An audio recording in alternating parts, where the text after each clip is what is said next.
Blog असणार आहे दिल्ली या सिटीचा. तर मी पहिल्यांदाच नवी मुंबईमधून दिल्लीसाठी फ्लाईट घेतोय. तर खूप इंटरेस्टिंग हा ब्लॉग असणार आहे. तर चला मग.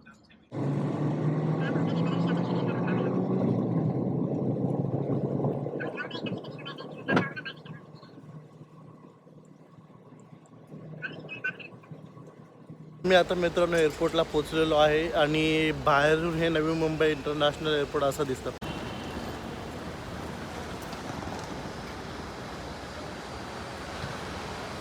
मित्रांनो हे बघा, हे असं आहे नवी मुंबई इंटरनॅशनल एअरपोर्ट आतमध्ये.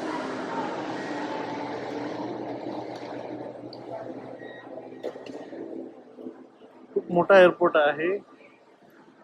कसं की मस्त पैकी केलेलं आहे. इकडे तसं पण आहे. हे चेक इन एरिया इथूनच चेक इन होणार आणि नंतर मग जर कोणाला बॅगेज वगैरे आपले द्यायचे असतील तर ते इथे होतं, नाहीतर आपण डायरेक्ट इथून जाऊ शकतो. आता सेल्फ चेक इन झालेलं आहे आणि नंतर मग सिक्युरिटी चेकिंग होऊन आता पुढे आपण निघालो आहोत.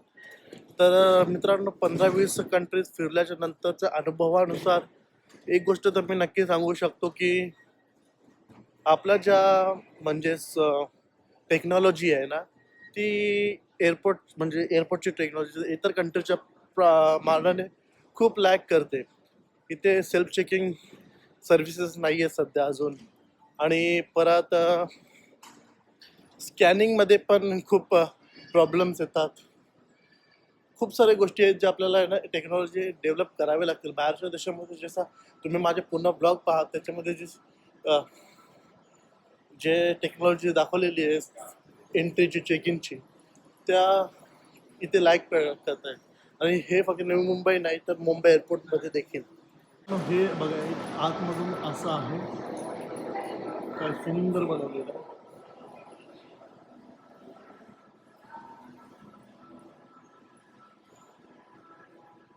हे बघा बर्फ वगैरे हे पण खूप छान आहे. सगळ्या गोष्टी छान आहेत, फक्त मित्रांनो आपल्याकडे अजून टेक्नॉलॉजी डेव्हलप व्हायला खूप टाइम लागणार आहे असं मला तरी वाटतं. कारण की जगात सगळ्यात बिझी एअरपोर्ट म्हणजे थायलंडचा बँकॉक एअरपोर्ट. आणि तिकडे जी मित्रांनो टेक्नॉलॉजी वापरली जाते ना, it's way way much better than I think any other countries. तर मित्रांनो चला, आता आपले चेक इन वगैरे झालेलं, आता आपण निघूयात आपल्या फ्लाईटकडे. Come and fly away with me.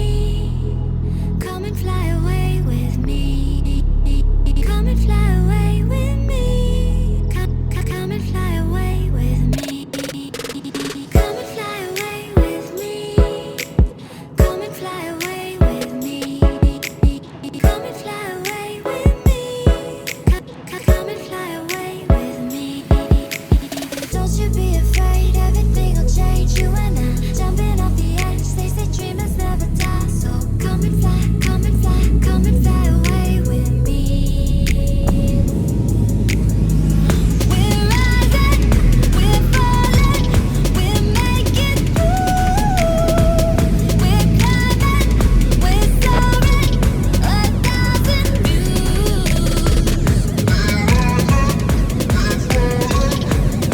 Good morning मित्रांनो. तर आपण रात्री 9:30-10 वाजता इकडे दिल्लीला पोचलो रात्री.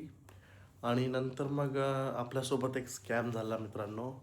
तर मी नेटवरून हॉटेल ज्युपिटर नावाचं हॉटेल बुक केलं होतं. त्याची प्राईस ₹475 काय तर दाखवत होते.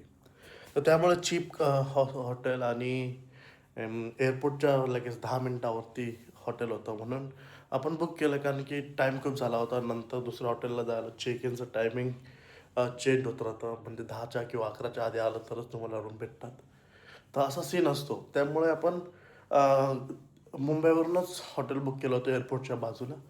तर मी जेव्हा इथे आलो तर त्यांनी माझ्याकडून ₹1200 घेतले, कोणते चार्जेस वगैरे. आणि जेव्हा वेबसाईटवरती ते चार्जेस 0 होते. मग त्याचे डायरेक्ट ₹700 एक्स्ट्रा त्यांनी माझ्याकडून घेतले. परत काय झालं, जो मी हॉटेल बुक केला होता त्या हॉटेलच्याच बाजूच्या हॉटेलमध्ये मला राहायला दिलं, जो माझा डबल बेडरूम आणि चांगला बाथरूम टच हॉटेल होता, त्याच्या बदली मला हा हॉटेल दिला.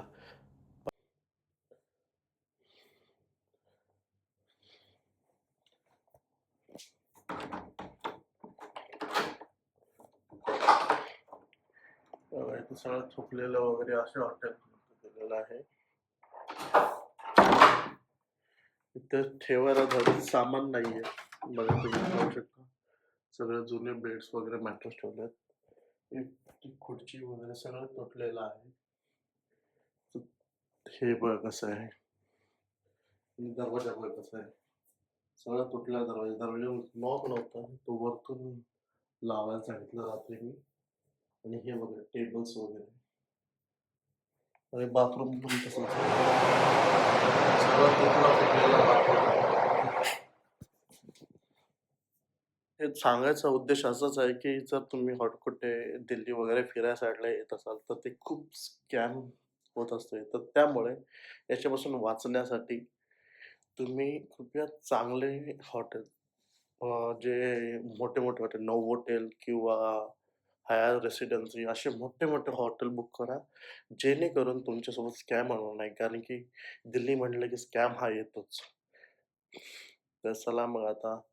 आणि काय झालं, रात्रभर बाजूला भांडण चालू होती, त्यामुळे ज्या एरियामध्ये आहे मी तो सेफ एरिया नाही. त्यामुळे मी पण त्या माणसाशी काही जास्त बोललो नाही. बाबा की जीव वाचला तर पगडी सलामत. त्यामुळे ₹700 एक्स्ट्रा आपण दिले. एक रात्र कशी तरी काढली आणि आता आपण निघालोय आपल्या प्रवासासाठी. तर चला मग. आता आपण दिल्लीच्या मेट्रोमध्ये बसणार आहोत. दिल्ली एअरपोर्टचा मेट्रो स्टेशनवरून आपण मेट्रोचं तिकीट घेतलेलं आहे. आणि आता तुम्हाला दाखवतो दिल्लीची मेट्रो कशी आहे ती.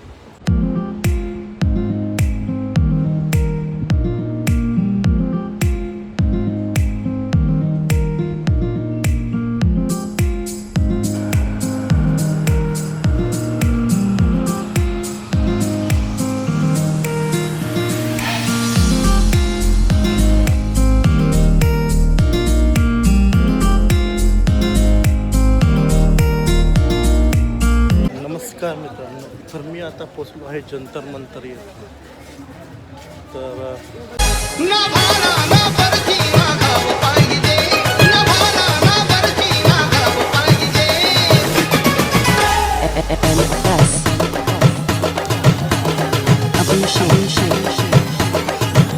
पण तुझ्या रक्तामधला भीमराव पाहिजे, तुझ्या रक्तामधला भीमराव पाहिजे.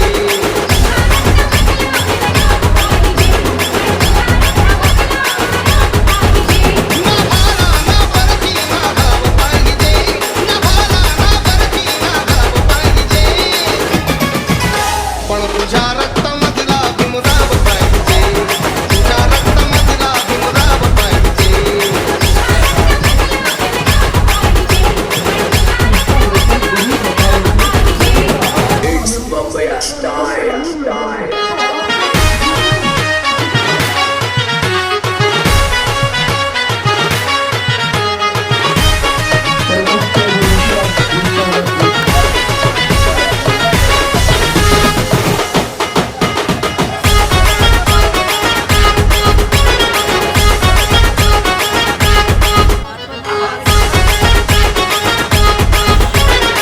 तर आता जंतर मंतरमध्ये थोडंसं प्रोटेस्टमध्ये सहभाग घेऊन आपण आता चालू आपल्या दुसऱ्या लोकेशनकडे. तर दुसरी लोकेशन आपली असणार आहे ती इंडिया गेट. ते इंडिया गेट इथून साधारण 2.2 किलोमीटर लांब आहे आणि अर्धा तासाचं डिस्टन्स बाय वॉक आहे. पण इथून बस असल्यामुळे आपण बसने जाणार आहोत. बसचं तिकीट साधारण 5 ते 10 रुपये आहे. तर तुम्हाला पण जर जायचं असेल का तर मोस्टली तुम्ही गव्हर्मेंट व्हेकल्स प्रेफर करा. कारण तुम्हाला माहिती असेल की इंग्रजांनी साधारण 150 वर्ष आपल्यावरती राज्य केलं आणि हे 150 वर्ष राज्य करत असताना आपले इंडियन सैनिक देखील ब्रिटिशांच्या सेनामध्ये होते. तर 1921 म्हणजे 10 फेब्रुवारी 1921 साली एक फर्स्ट वर्ल्ड वॉर झाला होता. त्याच्यामध्ये साधारण 74,187 लोक ब्रिटिश आणि इंडियन आर्मीचे मृत्युमुखी पडले होते, लाईक वीरमरण पावलं होतं, त्यांच्यासाठी एक विस्मरण म्हणून हे जे इंडिया गेटची पायाभरणी करण्यात आली होती. तर आपण मागच्या फ्रान्सच्या व्हिडिओमध्ये पाहिलं असेल आर्क डे ट्रिउम्फचं आर्किटेक्चर. त्याच आर्किटेक्चरला इन्स्पायर होऊन इंडिया गेटचं हे भव्य बनवलेलं आहे. आणि याची उंची साधारणतः 138 फूट आहे, 138 फूट. आणि त्याच्या समोर ही जी अमरज्योत ज्वाला दिसत आहे, हे इंडिया पाकिस्तानचं जे 1971चं वॉर झाला होता, त्याच्यामध्ये जे वीर मरण प्राप्त झालं होतं, त्यांच्यासाठी हे स्मारक बांधण्यात आलेलं आहे. तर पाहू शकतात.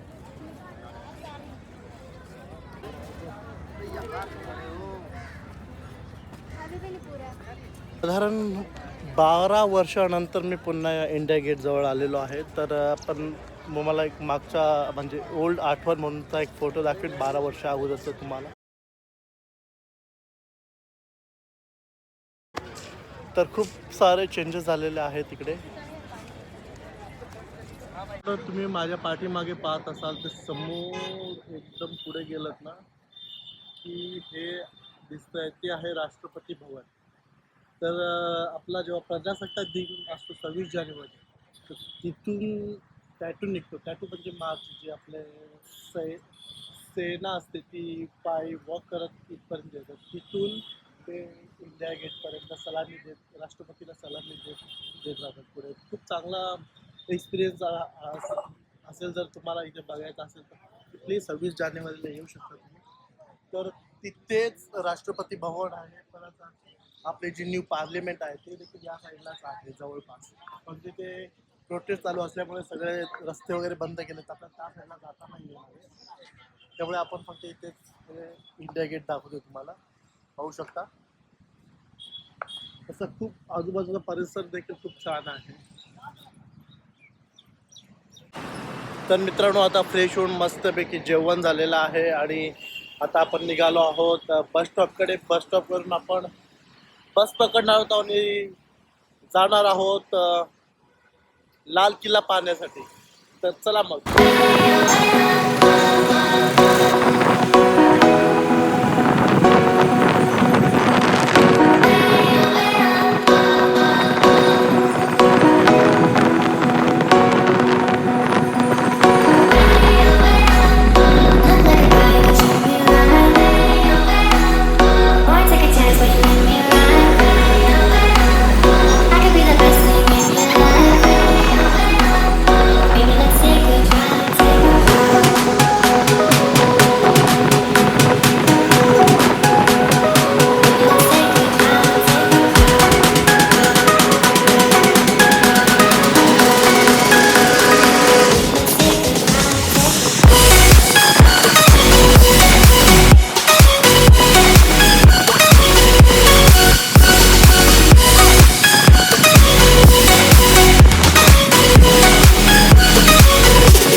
मित्रांनो, लाल किल्ला आपण पाहायला आलो होतो, पण माहीत नाही काय रिझन आहे, लाल किल्ला बंद आहे. त्यामुळे आपण आता इकडून निघालो आहोत जामा मस्जिद पाहण्यासाठी. तर तरी पण देखील तुम्ही पाहू शकता लाल किल्ला बाहेरून असा दिसतो.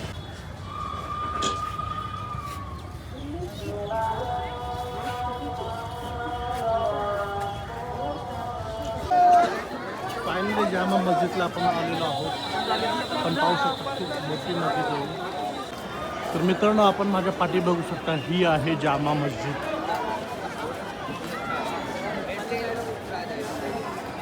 हे आहे जामा मस्जिद. ते जामा मस्जिदची खासियत आहे की हे शहाजहानने इसवी सन 1644 ते 1656 या दरम्यान बांधलं होतं. साधारण 12 वर्ष लागले हे बांधण्यासाठी. त्या जामा मस्जिदमध्ये साधारण 2500 माणसं एका टायमाला प्रे करू शकतात. आणि याच्यात 3 गेट आहेत. हा पहिला गेट, हा दुसरा गेट आणि हा तिसरा गेट. आणि 3 गेट आणि हे जे 2 आहेत हे 2 मिनार आहेत ज्याची साधारण उंची 40 फूट एवढी आहे आणि संपूर्ण जामा मस्जिद ही रेड स्टोननी बांधलेली आहे. आणि जे तुम्हाला व्हाईट मध्ये दिसत आहेत ते आहेत 3 संगमरवरी दगडाने बांधलेले डोम. पाहू शकता खूप सुंदर आर्किटेक्चर आहे आणि त्याच्यामध्ये पहाडी अक्षरामध्ये मुघलकालीन लँग्वेज मध्ये काहीतरी लिहिलेलं आहे. पाहू शकता.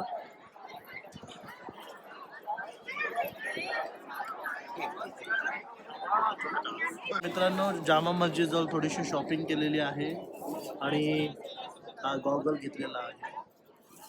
तर आता आपण निघणार आहोत आपल्या हॉस्टेल जवळ. तर चला मग. मित्रांनो, एका महत्त्वाच्या कामामुळे आपल्याला अर्धी ट्रिप सोडून परत यावं लागलं आणि त्याबद्दल दिलगिरी व्यक्त करतो. थँक्यू सो मच पूर्ण ब्लॉग पाहिल्याबद्दल.